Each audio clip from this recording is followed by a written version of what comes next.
Today we discussed G20 India में जो हुआ था 2 दिन के लिए and it was a really fantastic idea. I appreciate ताकि इस तरह की एक्टिविटीज़ होना चाहिए और काफ़ी लोग जो कंट्रीज आते हैं, जो उसके हेड ऑफ द कंट्रीज आते हैं, वो अपने एमओयू साइन करते हैं लोगों के वेलफेयर के लिए, बिजनेस को, इकोनॉमी को बूस्ट करने के लिए। And that's a wonderful idea and even the Bangladesh was in the G20। इस तरह होना चाहिए एंड दैट इज़, तो यही चीज़ एक्चुअली हमें एक जो कंट्रीज़ को, जो हमारी डेमोक्रेटिव और इलेक्शंस नहीं होते हैं और काफ़ी चीज़ इनस्टेबिलिटी आती है, तो that is question raise mark हमारे सक्सेस पे, हमारी इकोनॉमी में आती है। और दूसरी मैं चीज़ ये ऐड करना चाहूँगा, जो पाकिस्तान में इकोनॉमिक डाउनफॉल आता है उसका रीज़न ये होता है होल्डिंग। आप किसी को होल्ड कर दो, स्टॉक होल्ड कर दो, चाहे वो US डॉलर्स हो, चाहे वो गोल्ड हो, चाहे वीट हो, चाहे वो शक्कर हो, शुगर। मुझे नहीं लगता ताकि कोई भी कंट्री, कोई भी आवाम तरक्की कर सकती है, सारा अपना माल एक ज़ख़ीरा कर लेगी, क्योंकि इससे इन्फ्लेशन बढ़ेगा और काफ़ी लोगों का मुश्किल हालात हो जाते हैं।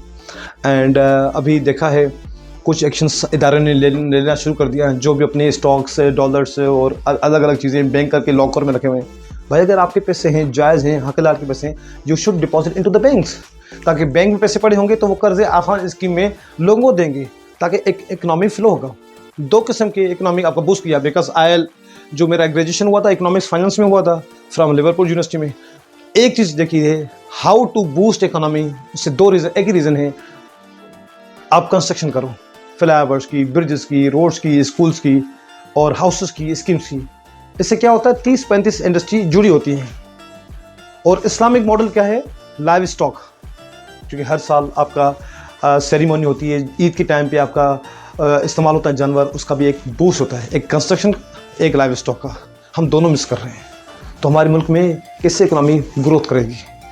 सो आई रियली लाइक, देखो जो चीज़ हमें अच्छी लगती है किसी की भी, हम उसको अडॉप्ट करना चाहिए। We have to improve our ties with other countries. और रही बात, अभी मैं देखता हूँ इलेक्शन का बात हो रही है, इलेक्शन की कब तारीख दी जाए, अभी हम तक इस इशू पे रहे, तारीख कौन सी हो इलेक्शन के लिए। तो डेफिनेटली कौन हमसे ट्रेड करेगा जब हमारा इलेक्शन का डेट ही कंफर्म नहीं हो रहा होगा और इदारे अपने का आज़ाद होगा।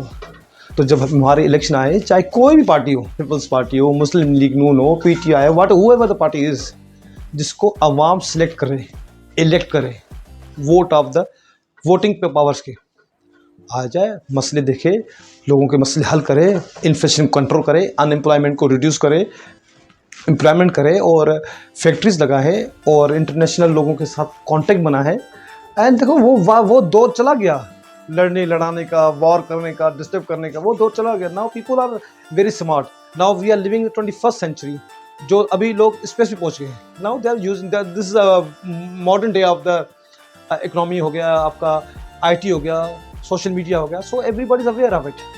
हर किसी का फ़ायदा है काम करने में, एक रिलेशनशिप बूस्ट करने में, और डेमोक्रेटिक फोर्स ही आगे निकल सकती है। एक अवामी हुकूमत जिसकी भी हो, वही मुल्क को तरक्की दे सकती है। बेशक G20 में कांग्रेस सामने थी, कोई प्रोटेस्ट नहीं हुआ था अपोजिशन पार्टी का, या राहुल गांधी कांग्रेस का, किसी का प्रोटेस्ट नहीं हुआ था।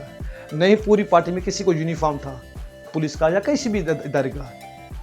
डिसेंट G20 कंक्लूड किया गया, रैप अप किया गया था। And all other shows, Modi prime minister, head of the state and president of the India were seen it all, पूरे इवेंट्स में नुमाया थे।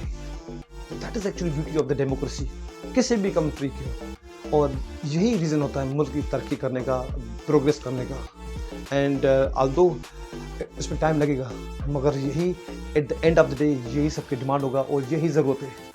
एंड अच्छा लगा मुझे G20 का। Wish best of luck to India and other countries, and we expect ऐसा भी हमारे मुल्क में होगा। Thank you so much.